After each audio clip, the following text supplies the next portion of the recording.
बोलो श्री गुरु महाराज की जय। बोलो श्री प्राणनाथ प्यारे की जय। प्रणाम जी।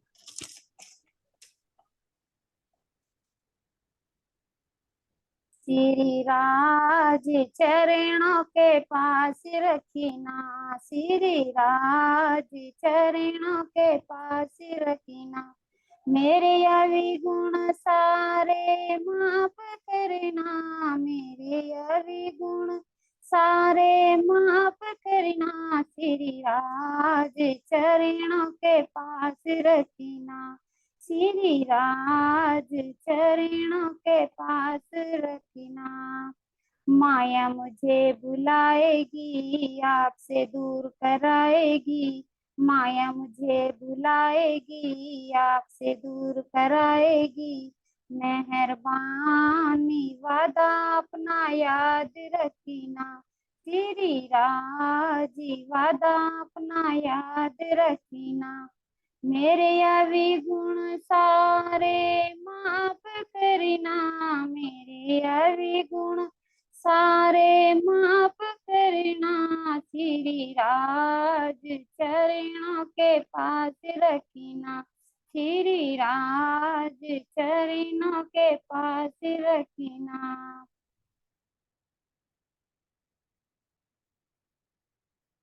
माया ने मुझे पकड़ लिया, दामन मेरा पकड़ लिया।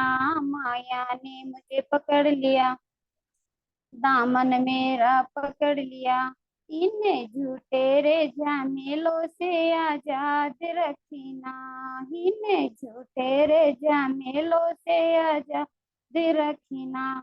मेरे अविगुण सारे माफ करना, मेरे अविगुण सारे माफ करना। श्री राज चरणों के पास रखना, श्री राज चरणों के पास रखना।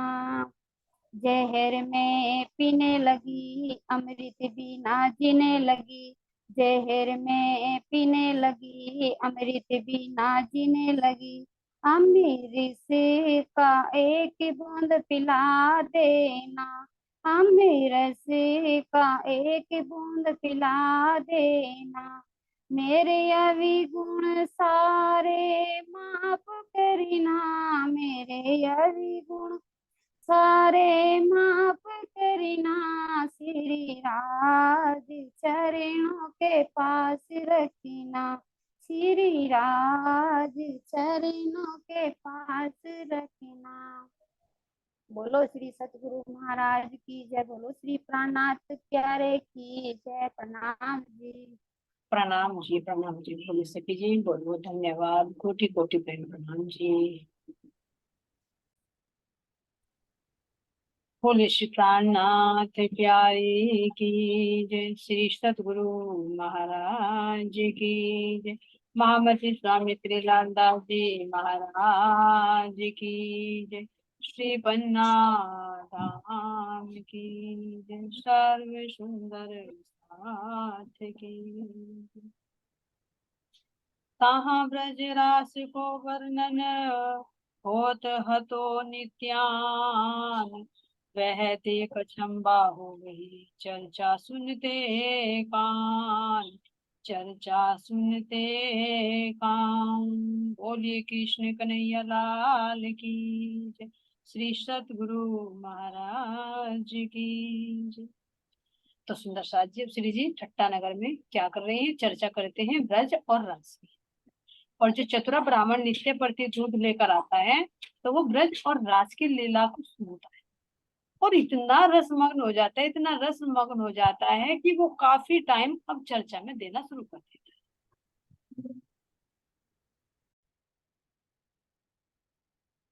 है ना।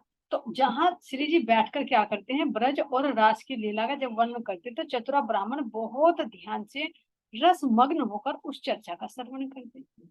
और श्री जी क्या बताते हैं कि देखो, ब्रज और रास कहाँ पर है जो आज भी नित्य निरंतर चले, जो सब अब तक जानते थे क्योंकि भागवत कथा में सुनते थे भी लक्ष्मण सेठ जी के यहाँ पर। तो वो बताते थे कि यहीं पर ही दिल्ली के पास में जो मथुरा वृंदावन है ये अखंड है ब्रज।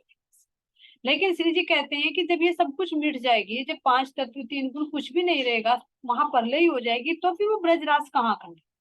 तो उसको बताते श्री जी कि वो ब्रजराज आज भी बेहद मंडल में अखंड है।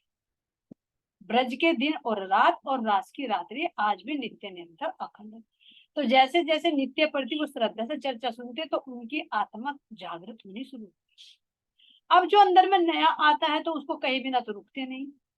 अब क्या करता है चतुरा ब्राह्मण, यहाँ पर भी जाता, पूरे दिन तो दूध का काम नहीं करता भी। तो ये जो लक्ष्मण सेठ जी हैं, इनके तो 99 जहाज चलते हैं, बड़े बड़े इनके गोदाम भी है, बहुत धनाढ़ सेठ है ये। तो इनके यहाँ पर गोदाम में ये नौकरी है ना। तो अब यहाँ पर उनके पास में चर्चा भी सुनता है भागवत की, और उनके यहाँ बाखर में नौकरी। तो अब जैसे ही ये जाकर मिलते हैं, किससे कह रही हैं, तहा उनकी सोबत लाल सो नित्या ने बाखर में होए, तहा आए चतुरे कही चर्चा सुन के आया जोए। अब जो चर्चा सुनकर आया ताजी ताजी, क्योंकि जब चित्त में कोई चीज अखंड हो जाएगी तो बार बार अंदर में वही रिपीट होती रहेगी, जो भी सामने आएगा वही निकले। तो अब जो चतुरा ब्राह्मण दूध देकर आता और फिर कहाँ पर आता, अपने गोदाम पर आता। अब यहाँ पर सेठ लक्ष्मण सेठ भी आते, भैया अपनी गोदाम की तो सभी जानकारी लेने के लिए आएंगे। तो तुरंत वहां पर आते और आकर चर्चा शुरू, क्योंकि जो अंदर भरा हुआ वो जरूर निकलेगा। जैसे हमारी मानिक बाई जहां देखेगी वहीं शुरू हो जाएगी।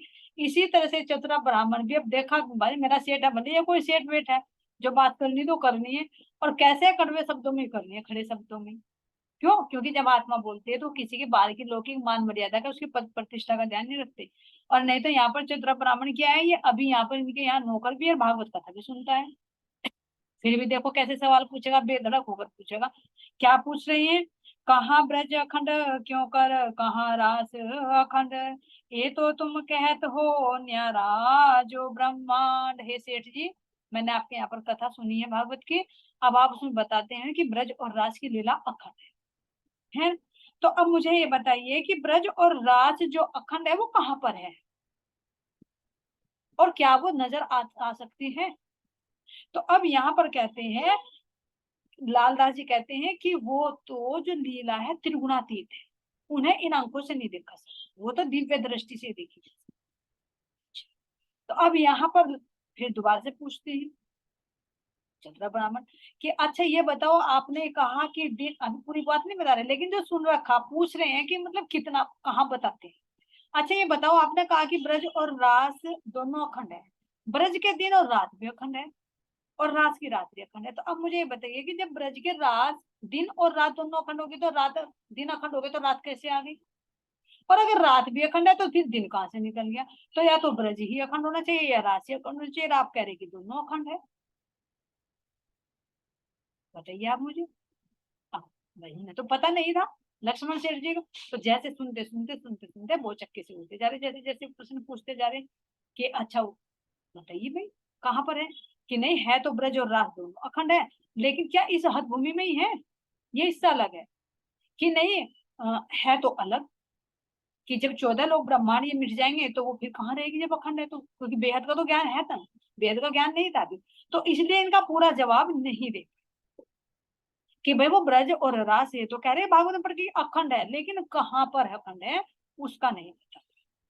अब इतने सुनकर जब वे कहते हैं कि है तो वो अलग त्रिगुणातीत है, लेकिन बेहद मंडल का नहीं पता, तो लक्ष्मण सेठ जी कहते हैं कि वो इन आंखों से नहीं देखी जा सकती, उसके देखने के लिए तो दिव्य दृष्टि चाहिए।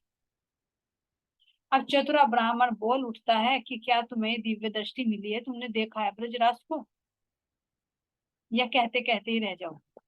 कब प्राप्त होगी वो दिव्य दृष्टि? अब इतनी सुनकर देखो, यहाँ पर सेठ है, लेकिन एक नौकर कहता हुआ ये हिचकिचाएगा, ये जो चतुरा ब्राह्मण है। तो यहाँ पर एक, लेकिन जो सत्य बात है तो सत्य कहने में डरना नहीं चाहिए। तो यहाँ पर कह रहे हैं, तब चतुरे ने कहा क्यों आवे तुम्हारी नजर, तुम दिव्य दृष्टि कब पाओगे क्यों कर होए फजर। तो चतुर ब्राह्मण ने क्या कहा कि क्या तुमने ब्रज और राज को देखा है, क्या वो तुम्हें दिव्य दृष्टि मिली है, जिस दिव्य दृष्टि से देखोगे तुम उस ब्रज राज को? और अगर नहीं देखी, देख पाए, अब तक नहीं मिली, तो अब ये बताइए मुझे मिलने का क्या साधन है? कैसे फजर होगी, कैसे तुम्हारे अंदर में वो प्रकाश आएगा, कैसे दिव्य दृष्टि मिलेगी, उसके लिए क्या करना चाहिए जो तुम्हें ये दिव्य दृष्टि प्राप्त हो जाए कि तुम ब्रज और रास को देख सको। तो सुंदर साथ जी हमारे लिए भी चित्र ब्राह्मण ये प्रश्न हमारे से पूछ रहा कि हम जो परम धाम का वर्णन करते हैं, राज श्याम जी के श्रृंगार का वर्णन करते हैं, क्या हमने देखा है क्या? नहीं। अभी तो महाराज जी के ज्ञान से पढ़कर वर्णन कर, पढ़कर सुन रही है, सुना रहे। लेकिन हमारे अंदर भी ये लगन होनी चाहिए था, हमें भी तो वो दृष्टि प्राप्त हो जो हम आपको देख सकते।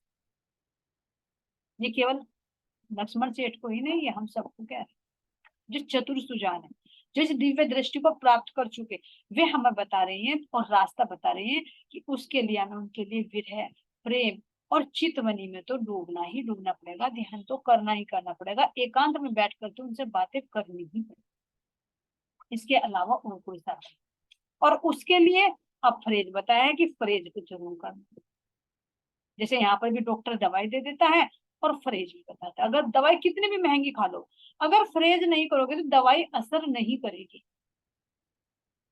इसी तरह से चाहे कितनी चर्चा सुन लियो, कितनी चितवनी कर लियो, जब तक हम अपने खान पीन का भी सुधार नहीं करेंगे ना, तामसिक आहार नहीं छोड़ेंगे ना, तो एक भी शब्द हमारे हृदय में नहीं उठेगा। इसलिए कह रही हैं, सबसे पहले इसीलिए कहा कि ये फ्रेज जरूर, नाम देने से पहले भी ये फ्रेज दिए जाते हैं, करवाए जाते हैं, लेकिन हम लापरवाही करते हैं। और लापरवाही करेंगे तो नुकसान किसका होगा? बीमारी या आवागमन की बीमारी, विकारों की बीमारी छूट जाएगी, नहीं छूटे। तो इसलिए सुंदर साथ जी यहाँ पर कह रहे हैं, तो उनसे पूछ रहे हैं कि क्या तुम्हें ये दिव्य दृष्टि प्राप्त हुई है? तो हमारे से भी पूछ रहे हैं कि क्या तुम्हें दिव्य दृष्टि प्राप्त हुई? तो हम क्या जवाब दे रहे हैं? नहीं। अब हमारी रहने में भी कमी है, खान पीन में भी कमी है, हमारी चितवनी में भी कमी है, हमारे विरह में भी कमी है, हमारे प्रेम में भी कमी है, हमें उसको बढ़ाना, क्योंकि धाम देने में सारा रास्ता बता। तो अब आगे क्या कहते हैं कि जब 5 तत्व और 3 गुणों का पूरा ब्रह्मांड लय हो जाएगा तो फिर वो ब्रज और रास कहाँ होगा? अब जब चतुरा ब्राह्मण पूछते हैं तो लक्ष्मण सेठ जी कोई जवाब नहीं। जैसे हमें भी नहीं पता था पहले कुछ कि कहाँ ब्रज है, क्या हमारी लीला है, कहाँ रास है, कुछ नहीं। ऐसे ही लक्ष्मण सेठ जी क्या है। तब लाल दास चौंकिया, ते कहाँ सुनिए बात, मोहे ठोर बताए दो ते कहाँ पाई सिफत जात। अब चौंक गए इन बातों को सुनकर, अरे मेरा ही तो नौकर मेरे ही यहाँ कथा सुनता है, मेरे से प्रश्न पूछ रहा है और मुझे पता नहीं। तो एक अंदर से गिल्टी होती है कि मैं कथा तो करता हूँ लेकिन मुझे खुद नहीं। तो यहाँ पर घुड़की देकर चुप नहीं करता, ये देखना लक्ष्मण सेठ है, लेकिन हम जैसे होंगे तो नु कह देंगे, अरे हमारे से छोटा है, चल तेरे समझ में नहीं आएगा, तुझे क्या पता, मुझे वो मिल गई दिव्य, झूठ बोल लेंगे, मुझे दिव्य दृष्टि मिल गई, दर्शन हो गए, तू नहीं देख पाएगा, तू ये लायक ही नहीं है उसका, तू समझ ही नहीं पाएगा। क्यों? जिसके अंदर अहंकार तो वो करता है। भाई एक तो नौकर ऊपर से मेरे से प्रश्न पूछ रहा है, तो तू कहाँ कितना बड़ा ज्ञानी हूँ, कथा तो मैं करता हूँ, मैं सुनाता हूँ, तू तो सुनता है। और एक उसकी दृष्टि से भी और एक पद की दृष्टि से भी, भाई वो नौकर है और सेठ है लक्ष्मण। लेकिन फिर भी क्या कह रहे, चौंक गया, कहाँ सुनी है बात, तू बता तुमने कहाँ बात सुनी, कहीं ना कहीं तो तू सुन के आ रहा है, क्योंकि मैंने तो आज तक ये बात बताई नहीं, तो तेरे अंदर आई कहाँ से, मुझे बता, जहां से तू सुनकर आ रहा मुझे भी उसका परिचय। क्यों? क्योंकि पता था कि भाई इधर उधर भी जाते हैं तो कहीं ना कहीं से तो कोई सूचना मिली होगी। तब चतुरे ने कहिया, कोई साध आइन थोर, तहाँ चर्चा होत है ब्रजरास की जो। चतुर ब्राह्मण ने बता दिया कि यहाँ पर एक महात्मा जी आए हैं तुम्हारे शहर में, है ना, तुम तो अपने काम में बिजी रहते हो, अपनी कथा करते हो, लेकिन इतनी जोर शोर से चर्चा हो रही है ब्रजराज की और तुम यहाँ पर सो रहे हो।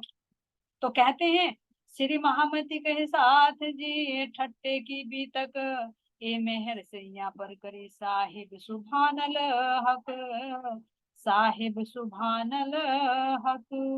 तो इस तरह से चतुरा ब्राह्मण ने लक्ष्मण सेठ जी को बता दिया कि एक महात्मा जी का है ना, और वे कैसे ब्रजराज की इतनी प्रेममयी लीलाएं करते हैं और ऐसे ऐसे रहस्य खोलते हैं जो आज तक आपने भी नहीं।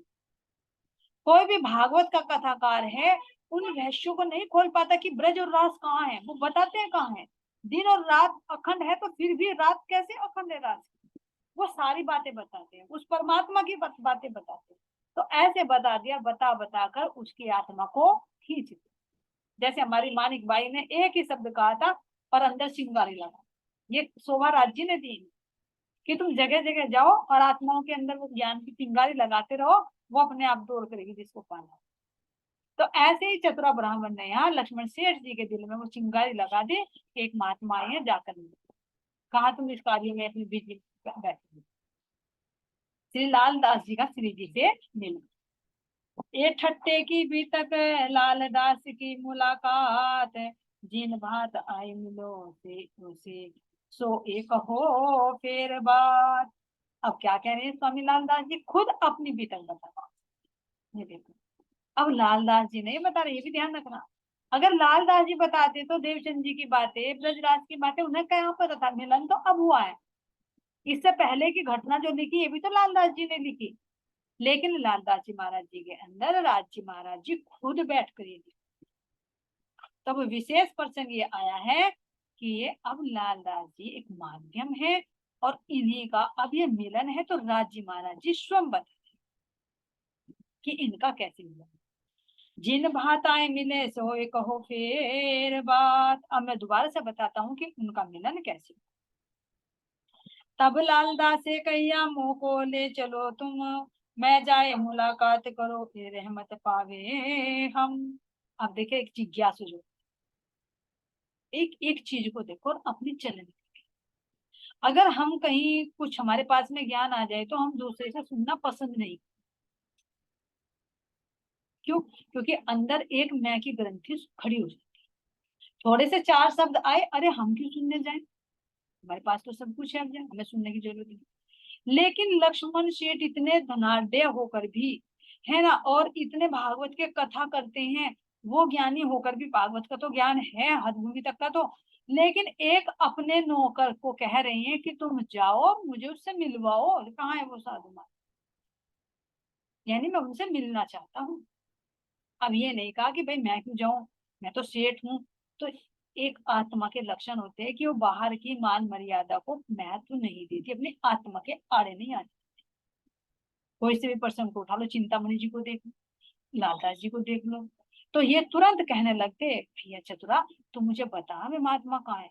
अब चतुरा ब्राह्मण कहता देख ऐसे तो नहीं मैं लेके जा सकता, पहले स्वामी जी से परमिशन लेके आऊंगा, पूछूंगा तब लेके चलूंगा, ऐसे नहीं बिना परमिशन के मैं लेके जाऊंगा। तो ये भी एक मर्यादा। पहले हमें कोई भी कार्य करने से पहले अपने बड़ों से कोई इजाजत वो लेनी चाहिए। अभी आगे भी आएगा, देखिए जब पन्ना जी में चलेंगे तो जब लालदास जी महाराज जी वो पढ़ते रहते कुरान, तो छत्रसाल जी जो महाराज थे वहां की, जो सारी जिम्मेदारी उठा उनको भी कहते हैं लालदास जी की श्री जी से पूछ के आऊंगा कि अंदर आना है नहीं आना, तब अंदर आने देंगे। तो एक मर्यादा है। तो यहाँ पर चतुरा ब्राह्मण कहते हैं कि मैं पहले पूछ कर आऊंगा तब मैं आपको लेकर चलूंगा। अब अगले दिन चतुरा ब्राह्मण वहां पर जाता है और श्री जी से कहता है कि श्री जी एक सेठ जी हैं, लक्ष्मण सेठ जी, और वे आपसे मिलना चाहते हैं, बहुत धनाढ़ हैं वे, और क्या करते हैं वे भागवत की कथन करते हैं। तो वे क्या कह रहे हैं कि वे आपसे मिलना चाहते हैं। तो श्री जी ने कहा कि वास्तव में तुम तुरंत बुला लाओ। चतुरे आए अरज करी लाल चाह करे दीदार, लक्ष्मण उनका नाम है तालिब धनी निर्धार। चतुरे ने अर्जी करी हे महाराज जी, एक लालदास, देखिए लाल चाह करे दीदार, अभी यहाँ पर लालदास कह दिया। लक्ष्मण उनका नाम, जो आम भाषा में बोलते हैं ना, लक्ष्मण को लक्ष्मण बोल देते हैं गाँव में, कि भाई लक्ष्मण उनका नाम है, यानी लक्ष्मण है, सेठ है, और वे आपसे मिलने के लिए उनके अंदर बहुत तीव्र इच्छा है। अब तुरंत श्री जी कह देते हैं कि बुला लाओ। हुक्म हुआ श्री राज का उनको बुलाओ शिताब, काहू काहू ने मना करी फिर मेहर करी उनके बाप। ध्यान देना यहाँ पर, हुक्म हुआ श्री राज का, क्योंकि राज जी महाराज जी साक्षात इंद्रावती जी के हृदय में बैठकर मेहराज जी के तन से लीला कर रहे हैं। तो उन्होंने अंदर बैठे बैठे देख लिया, अरे मेरी आत्मा है वो तभी तो यहाँ रुकी थी, जो नाव 17 दिन चल के फिर वापस आई थी। क्योंकि दो विशेष सिरमौर सखी चिंतामणि जी और ये लक्ष्मण सेठ जी, दो विशेष आत्माएं बिजा रही थी। उन्होंने तुरंत हुक्म दे दिया कि जाओ तुम बुला कर ले। लेकिन जहां पर बुलाएंगे तो वहां पर माया भी खटपट खटपट करेगी। अब यहाँ पर श्री जी के पास में बड़े बड़े और भी सेठ बैठे थे। कह रहे ना चौपाई में, काहू काहू ने मना करी। जो और भी सेठ बैठे थे वहां पर, तो उन्होंने मना करी श्री जी को कि तुम उन सेठ को मत बुलाओ, वो बहुत घमंडी है, बहुत अहंकारी है, वो उसको मत बुलाओ। और क्यों? क्यों विकार निकाले देखने की मसाई? क्योंकि इन सेठों को ये था कि अगर लक्ष्मण सेठ आएगा, वो भागवत भी करता है, भाई हमारे से ज्यादा ज्ञानी है, धनवान भी हमारे से है, तो हमारा मान सम्मान फिर सतगुरु की नजरों में कम हो जाए। तो इसलिए तुम कह दो सिद्ध जी को, तुम बुलाओ ना लक्ष्मण सेठ। ये एक अंदर ईर्ष्या, ये ईर्ष्या बहुत है, साथ साथ साथ में लगी रहती। तो कहीं हमारे अंदर तो ये ईर्ष्या नहीं है कि कहीं दूसरा आ गया तो कहीं उसको ज्यादा मान ना मिल जाए, मेरा कम मान हो। ये अगर है तो ये वास्तव निकाल चाहिए, नहीं तो ये सेठ ही बन जाएंगे। ये सेठ वहां पर भी आए थे देवचंद जी महाराज जी के पास में, जब कांची भट्ट के यहाँ भागवत सुनते थे कि भाई तुम्हारा तो देवचंद जी से काम चलता है, जब तक वे आते आते नहीं तब तक तो तुम कथा ही प्रारंभ नहीं करते, सारा खर्चा वही दे रहे हैं ना। ऐसे ही यहाँ पर भी सेठ, तो ये सेठ हम ही है। हमारे ही अंदर कहीं वो तो नहीं है कि मेरा पद कम हो जाए, मेरा मान सम्मान कम हो जाए और दूसरे का ज्यादा हो जाए। नहीं, जो अपने से सिर मोड़ा है हमेशा उनके चरणों में झुककर ही रहना चाहिए। और सुंदर साथ जी, ये बात रियलिटी की है कि जो सतगुरु जो हमें उंगली पकड़कर चलाना सिखा, जैसे माँ बाप है, जब हम माँ बाप से बड़े हो जाते हैं, ज्यादा पैसे कमाने लगते हैं, ज्यादा नॉलेज हो जाता है, और माँ बाप बूढ़े हो जाते हैं, तो हम उनको छोड़ते नहीं, उनका मान सम्मान कर्तव्य भी। तो इसी तरह से जिस जो सतगुरु के रूप में हमारे सामने आते हैं, हमें चलाना सिखाते हैं, तो हमेशा हमारा सिर उनके चरणों में झुका रहना चाहिए। अगर वे 10 बार भी बुलाए तो हमें 10 बार ही जाना चाहिए, ये मैं नहीं आना चाहिए कि मुझे तो अब जाने की जरूरत ही नहीं।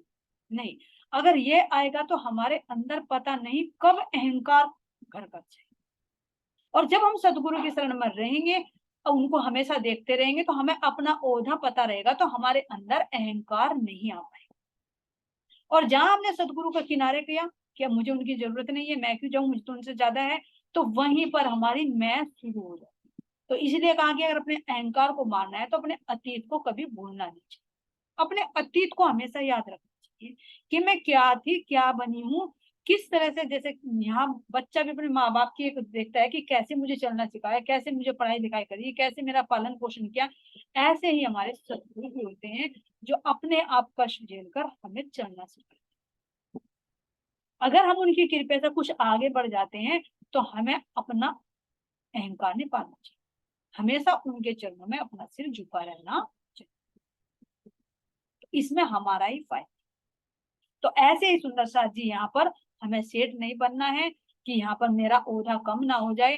तो यहाँ पर सेठ कह रहे हैं कि उनको तुम मत बुलाओ क्योंकि अंदर ईर्ष्या है। लेकिन जब अपने धनी को, अपनी अंगनाओं को बुलाना है, तो किन सेठ की बात सुनी?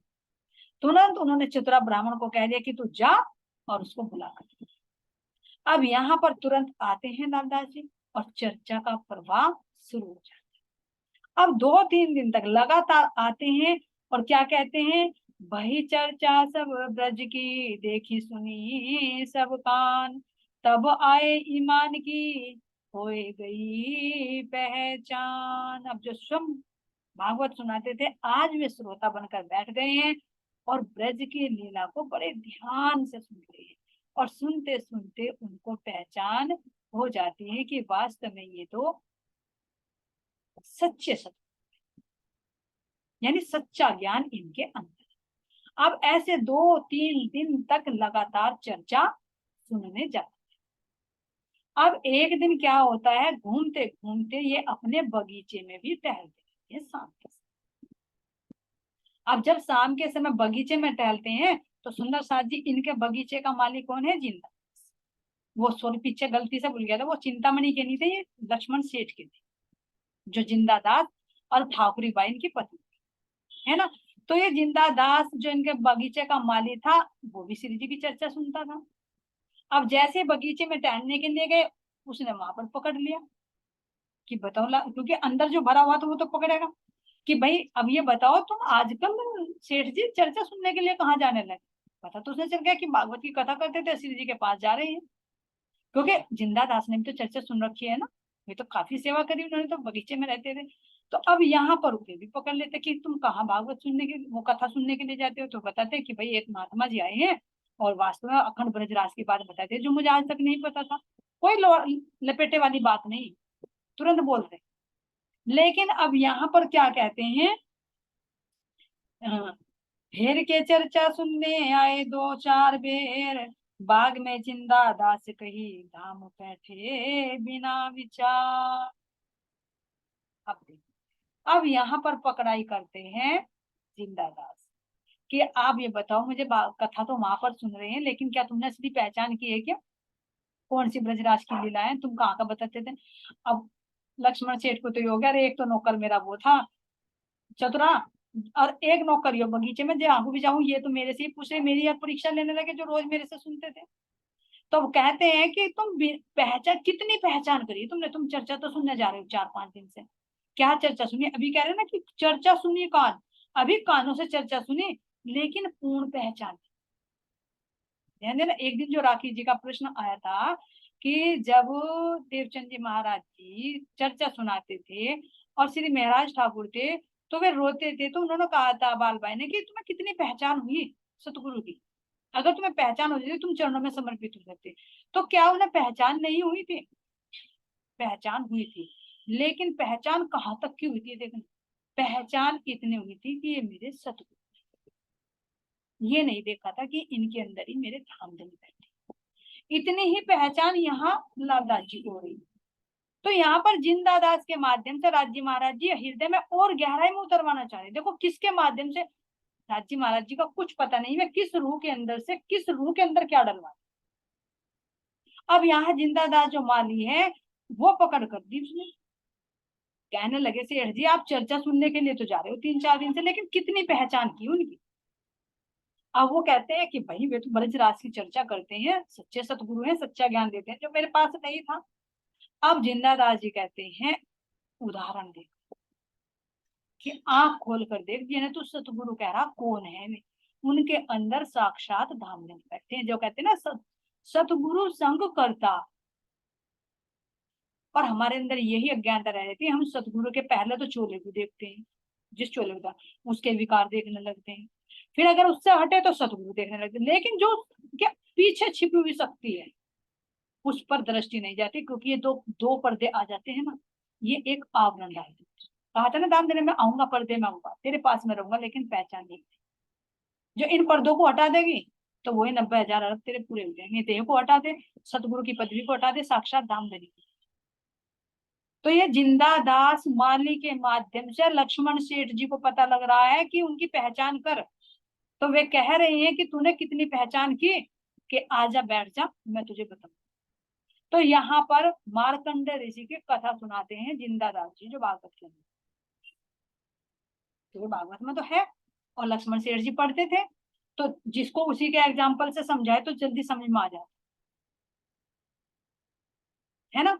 तो इसलिए वे कहते हैं कि बैठ।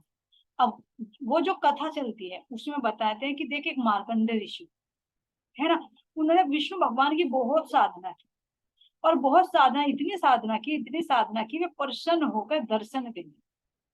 अब जब दर्शन देने लगे तो नारद मुनि जी को तो सब पता रहता है कि कहाँ पर क्या घटना हो रही, वो तो सूचना वाहक है, संदेश वाहक है। तो तुरंत वहां पर आए मार्कंडे ऋषि के पास कि भगवान जी तुम्हें दर्शन देने वाले हैं और मांग लेना जो मांगोगे, बस एक चीज ये मांग लेना कि दर्शन तो दे रहे, ये और क्या लेना कि मुझे चरणों में रखना और माया भी दिखा देना, ये मांग लेना। अब जब मार्कंडे ऋषि के सामने विष्णु भगवान प्रकट हुए तो प्रकट होते ही उन्होंने कहा कि जो मुझे नारद जी ने कहा मैं वही मांगू, कि हे आपने दर्शन तो दिए, क्या बताओ तुम्हारी क्या इच्छा? बस मेरी स्वामी जी इच्छा है कि मुझे अपने चरणों के पास रखना और माया भी दिखा दो, मैं माया देखना चाहता, लेकिन अपने चरणों से मुझे जुदा मत। अब यहाँ पर जैसे ही दर्शन देते हैं मार्कंडे ऋषि के अंदर आ जाता है कि अरे मेरे स्वामी आए हैं, कम से कम मैं तिलक तो कर दूं।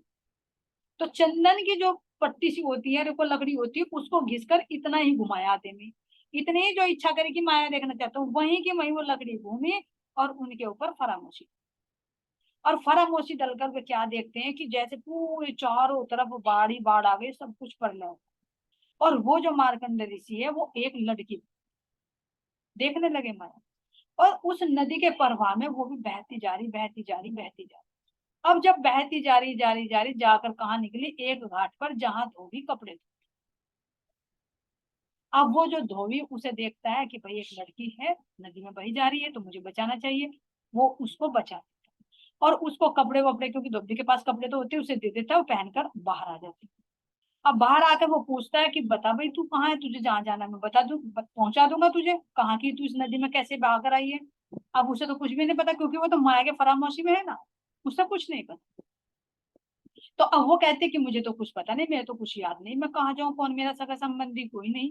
अब धोबी ये सोचता है अरे तेरा भी ब्याह नहीं हो रहा तो तुझसे ब्याह कर ले, तेरा भी काम बन जाएगा, इसका भी काम बन जाएगा।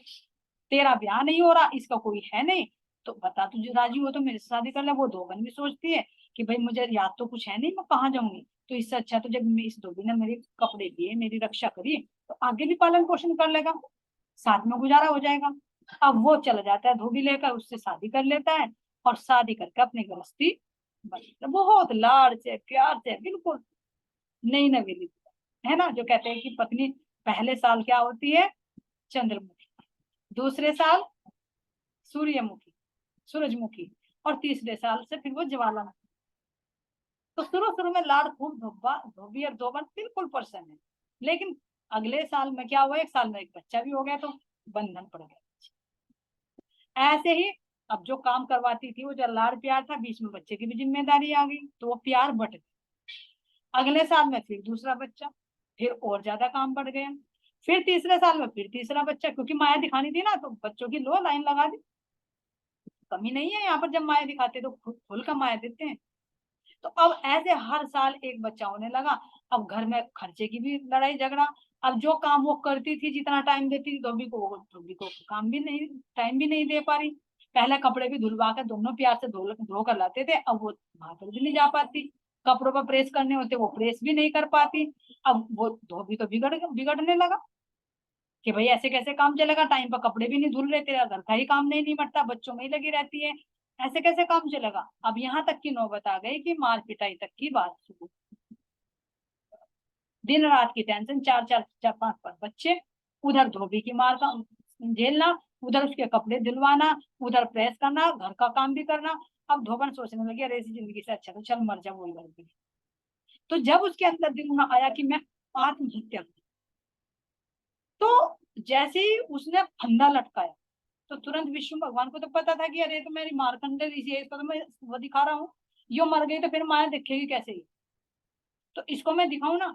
तो वो क्या करते हैं, साधु का भेष धारण करता है कि भाई हमें कोई भोजन कराओ, हमें कोई भिक्षा दो, हमें भिक्षा दो। अब वो सोचती है कि फंदे पर तो मैं लटकने जा ही रही हूँ, मरने तो जा ही रही हूँ, और इससे अच्छा कोई पुण्य भी काम करती चलो, मेरे घर पर कोई आया है, इससे अच्छा तो मैं उसको दे दूं। अब जैसे वो गेट खोलती है, अब वो कहते हैं साधु ना जी, मान हम तो पहले अपनी कथा सुनाते हैं, उसके बाद हम भिक्षा ग्रहण करते हैं, फ्री में नहीं किसी का देते। अब वो कहने लगे वो तो समय टल गया, लेकिन उसने कथा नहीं सुनी। फिर दोबारा आता है भाई, लेकिन उसके अंदर ये आ जाता है चलो एक बात सुनिए, मुझे भी वो कह रहा है तो धोबी आ जाएगा, फिर रोटी राटी भी बनानी है, मरने से तो तू बची गई। ना आता, कुंडी ना खटखटाता तो मैं मर जाती है, अब यो आएगा तो धोबी आने वाला है, रोटी राटी बना दे। अब रोटी बनाते बनाते वो क्या, सुनाते सुनाते सुनाते, चल सुनाता रहा, मैं तुझे रोटी भी खिलाती रहूंगी।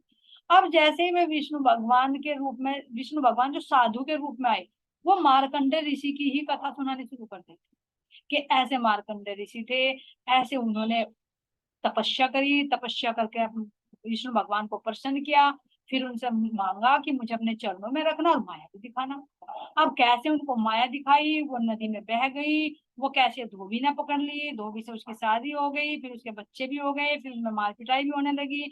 और एक दिन ऐसा हो गया और धोबन जो है आत्महत्या करने के लिए तैयार हो गए, तभी एक साधु आए उनको कथा सुनाने लगे। जब सुनते सुनते सुनते सुनते उसके खाना वाना सब भूल गए, क्योंकि वो चित खींच लिया ना।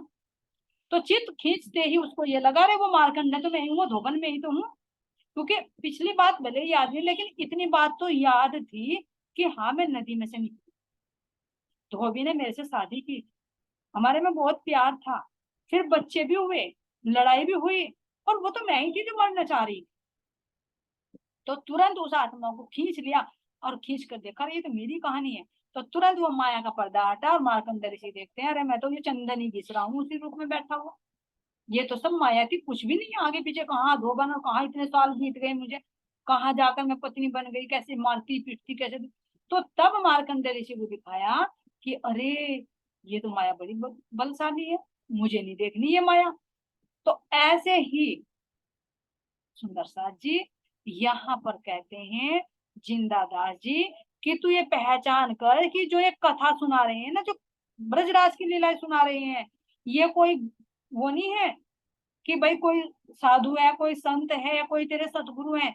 ये साक्षात वे ही धाम के धनी है जिनसे हमने परम धाम में खेल की मांग की थी, और जिसने वादा किया था कि मैं तुझे जगाने के लिए आऊंगा। तो तू देख तूने कितनी पहचान कर, तू अभी भी सतगुरु देख रहा है, साक्षात धाम के धनी है। तो इतनी बात जब उसने सुनी तो उसकी तो कि आत्मा है परम धाम की, अंकुर है, तो तुरंत पहचान हो गई। और जैसे ही वे श्री जी के चरणों में गए और उन्हें ब्रजराज की लीला सुनते सुनते परम धाम की लीला जब करी महाराज जी ने वर्णन, तो परम धाम का नजारा देखो, अंतर्दृष्टि उनकी खुल गई। तो ये हुआ किस तरह से एक शब्द को पकड़कर आत्म जागृत। तो फिर श्री जी के पास में जाते हैं और ये गीता और भागवत के खोल दिए सब द्वार, आई बस अखंड देखे धनी निर्धार। तो इस तरह से लालदास जी महाराज जी के अंदर जब राज जी महाराज जी का जोश प्रवेश कर गया, तो गीता के भागवत के जो महाराज जी समझाते थे ना, साक्षी दे देकर, क्योंकि जब श्री जी चर्चा करते थे तो हर बात की साक्षी देकर वर्णन करते थे, तो इनको तो इतना ज्ञान तो था, तो सारी अंदर की दृष्टि खुलती चली गई, क्योंकि अंदर वो जोश प्रवेश और सारे रहस्य खुलने। अब कह रहे हैं आया जोश वस्त्र का, रही ना कछु शुद्ध, लौकिक दृष्टि उतर गई, आई जागृत बुध। बस जोश के आते ही सौपन की बुद्धि हट गई और जागृत बुद्धि इनके अंदर प्रवेश कर गई। बोलिए श्री महामती स्वामी श्री लालदास जी महाराज की जय। और सुध कछु ना रही वही आवे याद, दृष्ट फिरी उठते अपनी जो बुनियाद। अब स्वामी लालदास जी की ऐसी स्थिति हो गई कि उनकी जो सूरता हर समय मूल मिलन में रहने लगी और किसी चीज पर उनकी दृष्टि नहीं चली। तो ऐसे श्री जी ने उनकी आत्मा को जाना। अब कैसे सुंदर शाह जी यहाँ पर कलयुग प्रवेश करता है उसकी चर्चा आगे।